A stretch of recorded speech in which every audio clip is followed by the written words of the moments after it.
Morning student, we are going to deliver a lecture on nested if.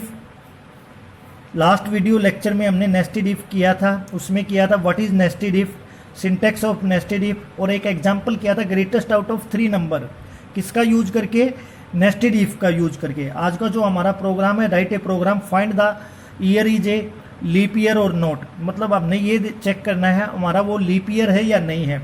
आप सभी को पता है जो हमारे लीप ईयर होते हैं वो कौन से होते हैं, 4 के मल्टीपल होते हैं, 4, 8, 16, 32, 40, ये आपके लीप ईयर होते हैं। 96, 100 आपका लीप ईयर नहीं होता, 200 भी आपका लीप ईयर नहीं होता, 300 भी आपका लीप ईयर नहीं होता, 104 आपका लीप ईयर होता है, 400 ये आपका लीप ईयर होता है, 500 ये भी आपका लीप ईयर नहीं होता, 600 ये भी आपका लीप ईयर नहीं होता, 800 आपका लीप ईयर होता है, 1200 ये आपका लीप ईयर होता है। आज हम अपने प्रोग्राम में कोई भी ईयर डालेंगे और जैसे ही ईयर डालेंगे तो आपके पास मैसेज आ जाएगा this year is a leap year or not. तो हमने लॉजिक लगा रखा है, एक बार लॉजिक देखिए। अगर आपका ईयर 100 से डिवाइड होता है, मतलब 100 से कंप्लीट डिवाइड होता है और रिमाइंडर क्या बचता है 0, और वो 400 से भी डिवाइड होता है और क्या बचता है 0 बचता है रिमाइंडर, तो वो लीप ईयर है। 100 से डिवाइड होता है पर 400 से डिवाइड नहीं होता है तो वो क्या आपका लीप ईयर। अगर आपका 100 से डिवाइड नहीं होता है तो ये कंडीशन यहाँ पर फॉल्स हो जाएगी। फिर आप उसको चेक करेंगे कहीं वो 4 से तो डिवाइड नहीं हो रहा है, 4 से डिवाइड होने के बाद 0 तो नहीं बच रहा है उसका रिमाइंडर। अगर वो 4 से कंप्लीट डिवाइड हो जाता है, 100 से डिवाइड नहीं होता है, तो भी आपका क्या है लीप ईयर है।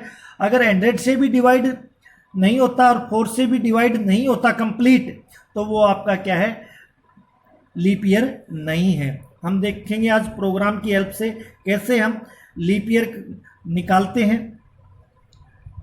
ये क्या है हमारा कमेंट सेक्शन है, ये क्या है हमारी हेडर फाइल है iostream and conio. Main is a function which type, इसकी रिटर्न टाइप क्या है वॉइड, इसका मतलब कोई भी वैल्यू रिटर्न नहीं करेगा। ईयर इज ए वेरिएबल, ये क्या है वेरिएबल। आप सभी को पता है वेरिएबल का यूज क्यों करते हैं, कोई ना कोई हम वैल्यू स्टोर कराते हैं वेरिएबल में। रन टाइम पे कोई भी, रन टाइम पे या इनिशियलाइज टाइम पे कोई भी आप वैल्यू स्टोर करा सकते हो। जैसे ही आपका प्रोग्राम रन होगा आपके पास एक मैसेज आ जाएगा एंटर ए ईयर। सपोज करो आपने क्या डाल दिया 20 डाल दिया, तो सीन का काम क्या होता है, जो रन टाइम पे वैल्यू डाली है वो इनपुट कराना। तो 20 कहाँ स्टोर हो जाएगा ईयर में।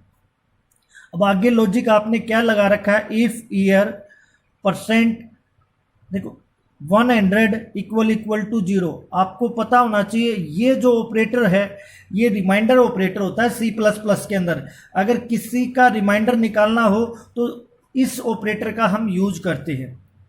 देखो ईयर की वैल्यू क्या है 20 मॉडुलस 100 इक्वल टू 0।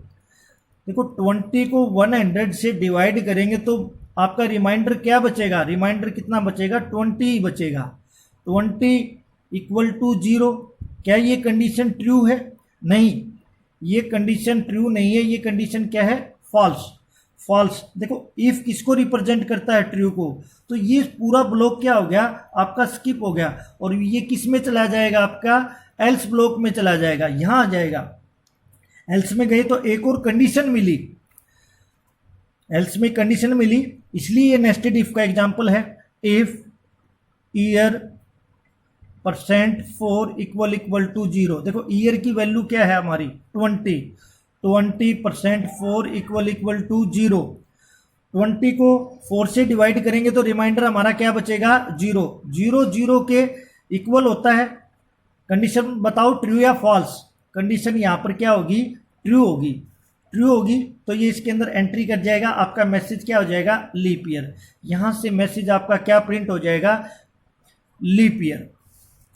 अब आप देखते हैं दोबारा इस प्रोग्राम को रन करते हैं, दोबारा रन करते हैं इस प्रोग्राम को, तो आपके पास फिर मैसेज आएगा एंटर ए ईयर।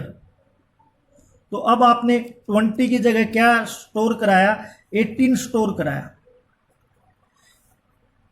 तो ईयर में क्या वैल्यू स्टोर हो जाएगी 18। फिर उसी तरह कंडीशन चेक करेगा, if year percent 100 equal to 0, year की वैल्यू क्या है 18, 18% 100 इक्वल टू 0।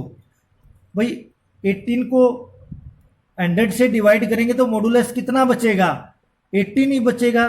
क्या 18 0 के इक्वल होता है, नहीं होता है। यहां पर कंडीशन सॉरी क्या हो जाएगी, फॉल्स हो जाएगी।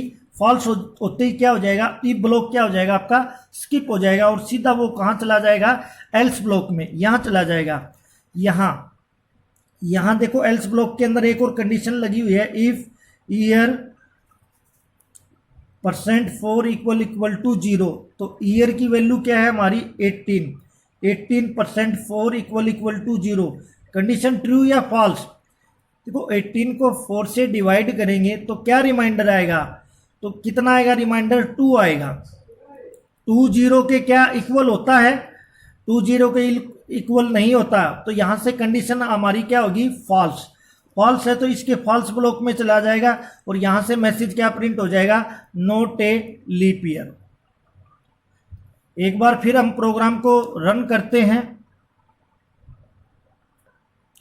तो फिर मैसेज आपकी स्क्रीन पे आएगा, एंटर ए ईयर। अब सपोज करो आपने क्या डाल दिया 800, तो ईयर में क्या वैल्यू स्टोर हो जाएगी 800। अब लॉजिक आपका क्या है, if year modulus 100 equal to 0। देखो ईयर की वैल्यू क्या है 800, 800 मॉडुलस 100 इक्वल टू 0। 800 को 100 से डिवाइड करें तो रिमाइंडर क्या बचेगा, 0 बचेगा। आप सभी को पता है 0 0 के इक्वल होता है। कंडीशन ट्रू या फॉल्स, कंडीशन क्या होगी, ट्रू होगी। ट्रू होगी, जैसे ही कंडीशन ट्रू होगी तो इसके अंदर एंट्री कर जाएगा। इसके अंदर एंट्री किया तो एक और कंडीशन मिली, कंडीशन के अंदर कंडीशन, यही एग्जांपल है नेस्टेड इफ का। तो यहां पर दूसरी कंडीशन क्या है, if year percent 400 equal to 0। देखो ईयर की वैल्यू क्या है 800, 800 मॉडुलस 400 इक्वल टू 0। इफ लगा दो, 800 को 400 से डिवाइड करेंगे तो मॉडुलस क्या बचेगा, तो 0 बचेगा। 0 0 के इक्वल होता है। कंडीशन ट्रू या फॉल्स, कंडीशन क्या होगी, ट्रू।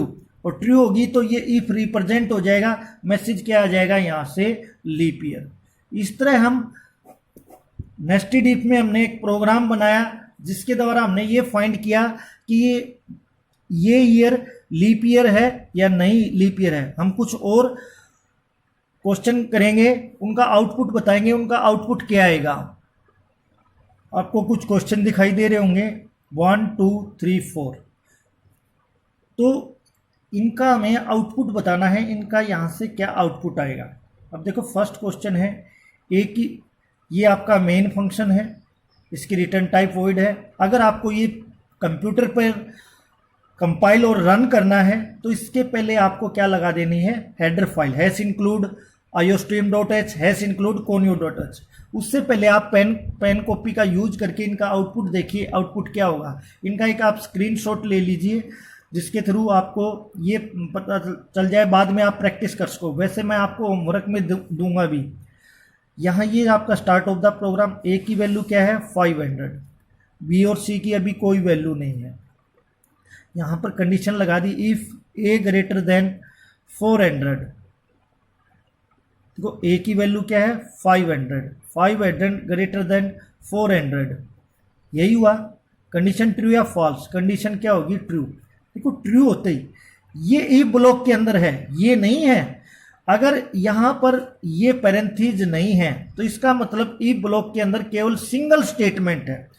तो ये जो स्टेटमेंट है वो ई ब्लॉक के अंदर है। तो बी की वैल्यू क्या हो जाएगी 300, बी की वैल्यू क्या हो जाएगी 300।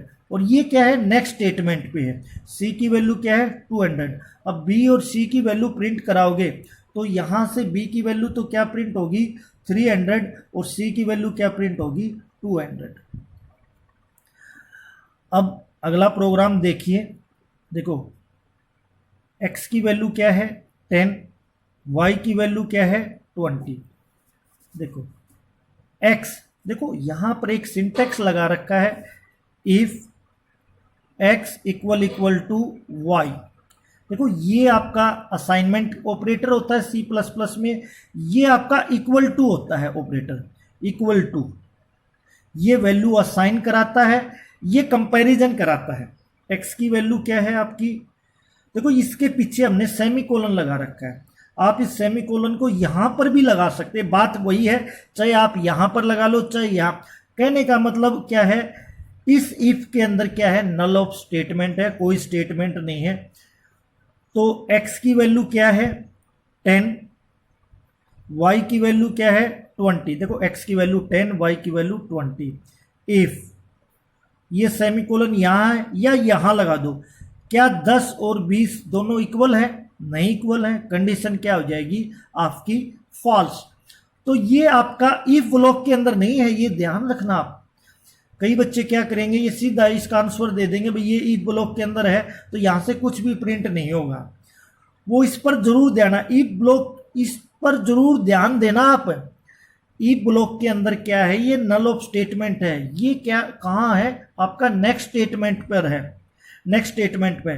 तो इफ ब्लॉक के अंदर कंडीशन आपकी फॉल्स होगी, फॉल्स होगी तो सीधा कहां जाएगा आपका नेक्स्ट स्टेटमेंट में। ये इफ ब्लॉक के अंदर नहीं है, इफ ब्लॉक के अंदर तो क्या है, ये नल ऑफ स्टेटमेंट है, तो क्या प्रिंट हो जाएगा, x और y की वैल्यू प्रिंट हो जाएगी, क्योंकि ये नेक्स्ट स्टेटमेंट पे, यहां से 10 और 20 प्रिंट हो जाएगा। आगे देखिए आप, दो क्वेश्चन और देखिए। x की वैल्यू 3 है, y की वैल्यू 5 है। If x equal equal to 3, तो x की वैल्यू देखो क्या है 3 equal equal to 3, condition true या फॉल्स, कंडीशन आई थिंक क्या है ट्रू है, ट्रू है तो किसकी वैल्यू प्रिंट कर देगा, x की वैल्यू, किसकी x की वैल्यू, यहां से क्या प्रिंट हो जाएगा 3, एक तो क्या प्रिंट हो गया 3, एल्स। अब ये ध्यान देखना, ये जो y की वैल्यू एल्स के अंदर नहीं है, एल्स के अंदर क्या है नल ऑफ स्टेटमेंट, आप इसको ऐसे भी लिख सकते हैं, बात एक ही है, चाहे आप इसको ऐसे लिख दें, चाहे आप इसको यहां लगा दें, चाहे आप इसको यहां लगा दें, बात एक ही है। तो एल्स के अंदर क्या है, ये जो y की वैल्यू प्रिंट कर रखी है ये कहां है आपकी नेक्स्ट स्टेटमेंट पे, तो y की वैल्यू भी प्रिंट हो जाएगी, क्योंकि देखो ये कंडीशन ट्रू हो जाएगा और कहां चला जाएगा नेक्स्ट स्टेटमेंट पे। इफ ब्लॉक एग्जीक्यूट एल्स को तो क्या कर देगा, स्किप कर देगा, और कहां चला जाए, ये जो y की वैल्यू है नेक्स्ट स्टेटमेंट में है, एल्स पार्ट में नहीं है, एल्स पार्ट में तो क्या है ये नल ऑफ स्टेटमेंट है, इसलिए x की वैल्यू 3 प्रिंट हो जाएगी, y की वैल्यू 5 प्रिंट हो जाएगी। अब ये देखिए नेक्स्ट प्रोग्राम है, x की वैल्यू 3 है, y की वैल्यू 3.0 है। देखो कोई डेसिमल वैल्यू स्टोर करानी हो, देखो इंटीजर वैल्यू स्टोर करानी हो तो उसके लिए हम डेटा टाइप लेते हैं इंट, अगर डेसिमल वैल्यू स्टोर करानी हो उसके लिए हम डाटा टाइप क्या लेते हैं, हम फ्लोट लेते हैं, कोई भी हम डेसिमल वैल्यू से काम कर सकते हैं। तो y की वैल्यू क्या है 3.0। अब यहाँ पर आपने क्या कंपेयर करा, if x equal to y, x की वैल्यू क्या है 3 और इसकी वैल्यू क्या है 3.0, मतलब पॉइंट के बाद जीरो का मतलब नहीं होता, तो ये दोनों क्या है आपके इक्वल है, इक्वल है, तो यहाँ से क्या मैसेज प्रिंट हो जाएगा, x and y are equal, ये मैसेज प्रिंट हो जाएगा। इस तरह हम प्रोग्रामिंग करते हैं। मैं आपको कुछ और क्वेश्चन दूंगा, वो आप क्वेश्चन सोल्व करना होमवर्क के अंदर। आशा है आपको समझ में आया होगा। Thank you and have a nice day.